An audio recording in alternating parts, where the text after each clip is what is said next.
Alright, so it's time for some Cyber Psycho madness with a completely busted melee build for update 2.0. This has a ton of ways to survive, gives almost complete immortality, insane AoE damage and speed, on top of all the other benefits we got from the David Martinez build from last year.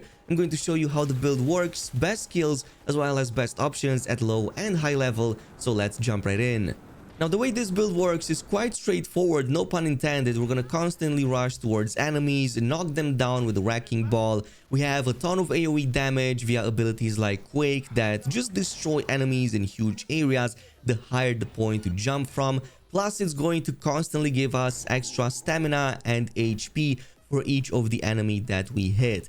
But besides these, we have a ton of ways to enter a rage mode that just gives us a ton more damage and critical hits, especially as we're gonna push our bodies to the limit and increase the maximum amount of cyberware implants we can take, which also benefits from the technical ability line. Plus, we have a ton of movement speed and a lot of maneuverability via the dash from the reflexes. So these three skill trees right here in conjunction will create a very mobile, very high damage, very high survivability, build that completely wrecks entire groups of enemies. Plus, it's going to be very needed since enemies tend to be way more numerous in the new update, especially if you fight against the police and a lot of max tech come in. So this can help with that. So let's go over the skill tree. This is how it looks like, by the way. You can go ahead and copy it down from the build planner that I posted down below. We're going 20 body, 20 reflexes, and 20 technical ability, plus 4 more into intelligence and cool, just because at least in Phantom Liberty, when it releases, you're going to have a few moments where 4 instead of 3 is going to be needed and quite helpful. And eventually you will try to push at least 1 more of these to at least 9 to benefit from the technical ability and increase into your cyber capacity.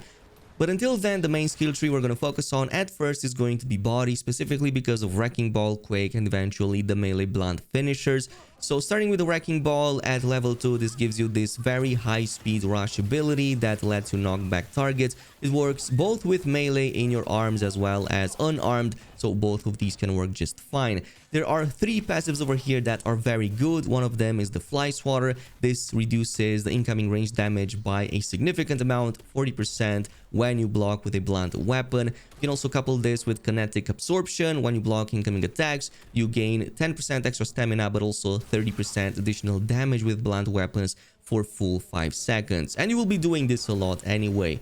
Plus, Breakthrough is even greater. If you use strong attacks, you will reduce enemies' armor by 40% for 7 seconds. This is great, especially against the max tech or any other high-level bosses and enemies. Then we have Quake. You will have to upgrade this to level 3. You will also get those benefits along the way, the stamina reduction, the attack speed, and it's level 3 that actually unlocks the ability itself, in this case with the Q button on the keyboard. So this is actually really awesome because it also works if you're on the ground level, but it works even better if you jump from great heights, and this is going to let you do a superhero landing instead. So you can couple this with the Epicenter passive, so when you use Quake from mid-air, and especially if you use it from greater heights, the area of effect and the damage will scale with the fall speed and the fall distance. So the higher you are, the more damage and AoE you do, and the more it extends the area. But then we will combine it with 2 more passives, including Aftershock and the Ripple effect. So Aftershock is going to give you extra stamina for each enemy hit with Quake. Meanwhile, Ripple effect gives you extra HP, 15% for each enemy hit with this ability. So since we increase the range on the Epicenter if we jump from greater heights, this is going to mean even more stamina and even more, HP. But eventually, we will also want to grab the finisher. Now, this is not 100% needed, but it is welcomed. It gives you 2 benefits. One, it lets you perform finishers with your blunt weapons, which also restores 20% health every time you do it. But it also lets you pick off targets if you hold the button, and if you throw them at enemies, it can actually one-shot them. And if it doesn't one-shot them, at least it takes at least like half of their HP, especially for the ones with multiple HP bars. So I found this to be a very good ability to have. Now, from this point on, we're gonna use the other 3 adjacent to it, specifically because we do want to reach the Ripple effect. So Painkiller early on, and especially all these adjacent passives will help a ton with health regen in combat, as well as for each enemy that is nearby. Also, the Dwarf Head, this is going to let you use Blood Pump, which in itself is a very good healing ability, as I'm going to show you in just a bit, but also provides you a plus 100% mitigation chance for 2 seconds when you use it, so it helps a ton with mitigating incoming damage. But then we also have the Adrenaline Rush. This is very important at level 3. Well, we also get the other benefits at level 1 and 2. We get the max health and the health regen bonus. But at level 3, if you use any healing effects, and especially stuff like the Blood Pump, you will get extra HP in the form of this yellow bar on top of the HP you already have. So it's kind of like a way to extend your HP by 30% of your max health. And this is going to be very helpful because we can then further buff this to last longer. For example, Calm Mind is going to make Adrenaline Rush to only activate with a 3-second delay. So it will only start degrading 3 seconds after being activated. Also, as you have Adrenaline Rush active after healing yourself, you can also use Unstoppable Force, which is going to give you complete immunity to any movement penalties and non-damaging status effects like knockdowns and blinding. So you will literally be a juggernaut that cannot be stopped. It's going to be very helpful against the max stack, trust me. Plus, if we use Juggernaut, like lo and behold, we have Adrenaline Rush, 20% movement speed plus additional 10% damage.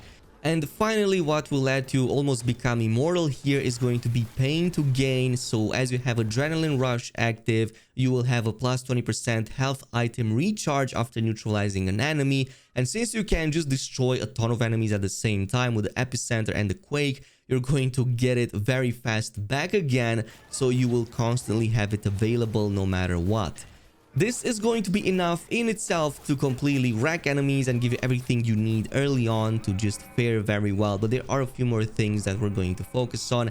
And this brings us into Reflex. There are just a handful of abilities here that we need, specifically centered around the dash. So we're going to try to push all the way to level 3 air dash because this is going to let us use gap closing ability. We're going to use control to just move and breeze over the battlefield. It's very needed and a very good ability that almost any build should use. Along the way, there are a couple of perks we can also add on top. We can use Power Slide for increased slide distance, Parkour for increased vaulting and climbing speed. It can make a significant difference. If you can't afford that, at the very least get Mad Dash. This gives you a 100% dash range towards enemies, so you're literally going to be able to get a dash towards an enemy from twice the distance. This is going to make a huge difference. You can also grab Aerial Acrobat for some extra mid-air maneuverability, and eventually if you do want to push 20 into Reflex, initially I would not completely recommend it. You can just stick to 15, but if you want to push to 20, it might be worth it for Tailwind. It gives you plus 25 stamina when performing air dashes and double jumps, and air dash does not consume stamina. So I found this to be a big game changer actually in the later stages when you do want to spam your abilities and kind of have stamina available all the time. This is going to regenerate, but only when performing the air dashes and the double jump. If you do the dash on the ground level, it will not work at all. Now, eventually we're gonna get technical ability, especially as we get closer to max level. We want to push our bodies to the limit to fit as many cyber implants as possible, but this is also going to give us a cyber psycho mechanic towards the end. So along the way, we're gonna get all of these passives like All Things Cyber and License to Chrome, which are going to reduce the cyber capacity cost and gives us new cyber slots. Also increase our cyber stat modifiers because many cyber implants will have additional stats. We will further buff those with the driver update. This is going to let us gain an additional stat modifier for each of the cyber mods. So instead of 1 or 2, you will now be able to reach all the way to the maximum of 3, and you can get some really good bonuses in this example like melee damage, health regen, and so on. And we can even add a chipware connoisseur, which is going to let us choose the stat modifiers when we upgrade cyberware. So this can be done at any Reaper dock. When you upgrade your cyber implant, now it's going to pop off 3 additional screens or 3 pop-ups, and you can choose which of the stat modifiers you pick depending on the build that you have. In this case, you will want a ton of melee damage, health regen, stats, and all that kind of stuff. On top of that, we can also pick Renaissance Punk, which is going to give us +4 cyber capacity for each attribute at 9 or higher. At the level 50, you will likely only have 3, so that's +12 cyber capacity, but that's good because it means 1, even 2 extra cyber implants. And when Phantom Liberty hits and you get to level 60, you can hit it all the way to 16 or even 20, depending how you redistribute your points. You can have at least 1 more, so 16 is going to be the minimum you can achieve in Phantom Liberty. Besides that, we're going to use stuff like the Cyborg. This is giving you a 15% reduction in cooldown for all Cyberware if all available cyber slots are filled. It's going to help a ton with the Sandevistan and all the other ways to reduce its cooldown. Also, extended warranty, 15% duration for all cyber effects is definitely much needed. But the most important here is going to be the Edge Runner. So Edge Runner is really busted. It gives us plus 50 points to cyber capacity, only at the cost of 25% max health. However, with this build, we can generate a ton of that, so it's not going to be an issue. But this also gives you a very good chance, 0.5% per point, to enter a Fury state. So if you fully max it out, that's about 5% chance whenever you neutralize an enemy to enter a Fury state, which is kind of like a Cyber Psycho mode in which you gain 10% extra damage, 30% critical chance, and 50% critical damage for 12 seconds. And this actually triggers fairly often. There are many enemies you will fight and be capable of taking down with the Quake and Epicenter, so you're essentially having a very good chance to trigger this almost all the time. This is going to really turn you into a complete Cyber Psycho, exactly what a David Martinez build deserves. Besides this, we're also going to take the skills onto the left side of it, especially the Gluten for War, Health Freak, and all these other passives around it, like First Aid and Transfusion. So these will help a ton to faster recharge your health items, especially the Blood Pump, when you take down enemies, when you are in combat. Even more so, gain extra health from the final charge of your health items, and so on and so forth. This helps a ton with that. Also, the Borrowed Time, 100% instant recharge for a health item after neutralizing an enemy if you're below 25% HP. It helps a ton with that. So a ton of ways to survive and improve your healing capabilities. Eventually even push to the Ticking Time Bomb. This is going to give you a very powerful EMP after 3 seconds after activating Berserk, Sandevistan, or the Overclock mode. So this is going to apply both a stun and deal damage, really good damage actually, as well as reducing 50% of the incoming damage while charging that EMP, so for basically 3 seconds. This is actually very good. It's going to be very helpful with the build that I'm going with, and the AoE increases even more. But going over the items, the only one we need for weapons is going to be the two-handed hammer. You can use anything else, even like a pair of gorilla arms, but we're going to use the two-handed hammer most of the time because this gives you very good Quake AoE damage. And you can get a legendary crafting spec from the animals, mainly a vendor right here in Santo Domingo. You just have to complete the Beat on the Bread mission and defeat Rhino in the area, and then the vendor opens up. You can buy it and craft it right away, but it can also drop randomly as you level up. Otherwise, it doesn't matter. For everything else, the clothing and all the other stuff has been changed, so now it's almost purely cosmetic. In terms of the cyber implants, unfortunately, the Quaint Sandevistan from Fingers is now gone and replaced with the Warp Dancer, which is arguably much worse. So yes, you can freely go ahead, punch Fingers in the face. You can just buy better Sandevistans from other locations. So the two best options in the endgame are going to be both Militech. The very last endgame is going to be the Apogee version, and previous to that, at about level 30 or when you unlock the epics, you can get the Falcon. Now the difference between these two is mostly in the type of damage that you want to deal. So Apogee just reaches a bit better damage and much better extended duration, but you do have to aim for the headshots. In this case, it gives you bonus to headshots, and its crit damage and crit chance are much better at both 15%. But when you neutralize enemies, when this is active, you can extend the duration by 20% for each of the enemy neutralized, plus you gain a ton of stamina. And the cooldown is by far the best at 25 seconds. You can even reduce that to like basically 0 with some of the other cyber implants. But until then, there are some other options. Falcon is also an alternative in the endgame. This just gives you a 10% damage, so it applies to everything, not just headshots. It's just that the crit damage is slightly lower by 5%. Also, when neutralizing an enemy, you only extend its duration by 10%, but you do gain 10% health. So overall, this would be better if you don't purely want extended duration. If you're content with the duration, the Falcon is much better, and it comes in much earlier, I believe as early as level 30 or whenever you unlock the epics quality. And by the way, if you want some earlier versions than these, because they will progressively unlock at almost any vendor, there are some variants at a low level too. So when you start at just around level 15, you can get the Dylanar Sandevistan. This is not going to be the best, but it does give you some extra crit chance and crit damage. You can then at around level 25 get the Zeta Tech Sandevistan. This is much better, and eventually you're going to transition to these two like the Falcon. You're going to get an epic quality at around level 30, and once you hit 40, 45 plus, you can get the legendary variant. Just upgrade it and you're gonna fare very well. Besides these, there are only a handful of cyber implants that you really need to make this build work. So this includes the Newton module. This reduces the cooldown instantly for all cyberware after neutralizing an enemy by 1.25%. So yes, it also works with your Sandevistan.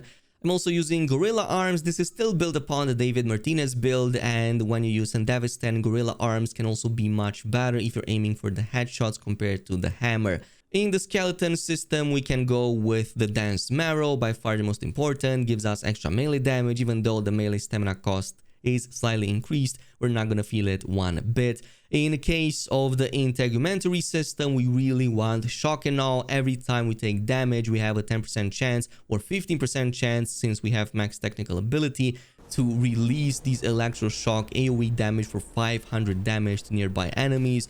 This triggers a ton. Since you're kind of in the meat of it, constantly in the enemy's faces, it's going to trigger almost constantly.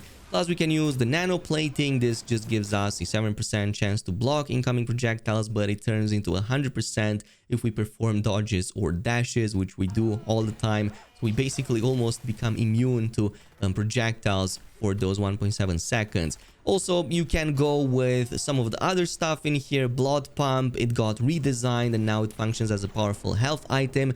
Maybe like not the highest HP regenerate, only 85 you get instantly. There's one that gives you 125, but this also then gives you 17 health regen per second for the next 6 seconds. So it basically reaches that 125 anyway, if not even a bit more, compared to the best healing item in the game. So totally worth it. And from that point on, you can go with either heal on kill, which is important. As you neutralize enemies, you get HP back, or you can go with the second heart. And definitely make sure you get the micro rotors. This gives you plus 23% melee attack speed. It can be very helpful. And finally, reinforced tendons for the double jump. You can basically buy most of these from most of the Reaper dogs. I believe that it's only the Shock and Awe that I bought from Ryder right here, very close to the Kabuki Plaza. But you can basically go and buy it from almost any vendor. And that is pretty much it with the build. No real downsides, absolutely wrecks everything. You just reach max cyber capacity and destroy targets like it's no joke. So this is pretty much it with the build. Let me know down below what you think about it, and there's going to be a lot more coming soon. So totally stay tuned for that. Subscribe for more, and I'll see you in the next video.